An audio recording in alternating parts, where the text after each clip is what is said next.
এই টাকাটা আমি মানুষের কাছে লুকাইছি, এই টাকা, আরে ভাই এটা লুকানোর কি আছে? এটা তো সবকিছু ওয়েবসাইটে, it's very open, broad daylight open. অনেকেই বলছেন যে আমি খেজুরের হিসাব দিয়েছি, বাকি হিসাব দেই নাই। ওই লাইভে আমি আমার এলাকার যতগুলা বরাদ্দ বাজেট এসেছে, যতগুলা, সবগুলো হচ্ছে আমি 1.5 ঘন্টা ধরে ডিটেইল করেছি। এবার আসেন মিডিয়াগুলা কিভাবে হচ্ছে এই জিনিসটাকে ফ্রেমিং করলো।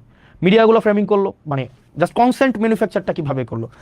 আমি গতকাল জিজ্ঞেস করেছিলাম যে এই ভদ্রলোক এই ধরনের হচ্ছে মন্তব্য করেছে, যেহেতু 10 কোটি টাকা নিয়ে গিয়েছে, ওনাকে আমি জিজ্ঞেস করলাম যে আপনি যে বললেন 10 কোটি টাকা নিয়ে গিয়েছে, উনি পরে ওনার বক্তব্য পরিবর্তন করেছে এবং অনেকেই বলছেন যে আমি খেজুরের হিসাব দিয়েছি, বাকি হিসাব দেই নাই।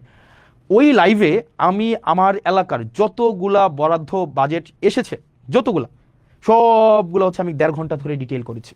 একই সাথে সাথে সেইখানের একটা 40 সেকেন্ডের জায়গায় শুধু আমি সেটা নিয়ে কথা বলেছি। প্রত্যেকটার একটা একটা করে আমি হচ্ছে ডিটেল বলেছি এবং পরবর্তীতে আমার একটা পেজ আছে জবাবদিহিতা, সেখানে প্রতিনিয়ত আপডেট জানানো হয়, প্রতিনিয়ত প্রতিনিয়ত আপডেট জানানো হয়।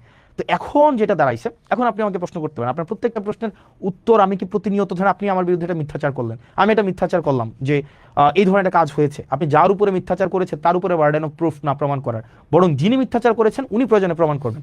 সবার বাসায় এখন মোবাইল আছে, সবার বাসায় এখন ফেসবুক আছে, সবার বাসায় এখন সার্চ করলেই 2 মিনিটে জাস্ট www.jp.kumilla.gov.bd, ওখানেই পুরা ডিটেল দেওয়া আছে। এখন এটাকে যেভাবে ফ্রেমিং করা হলো এটা খুবই দুঃখজনক।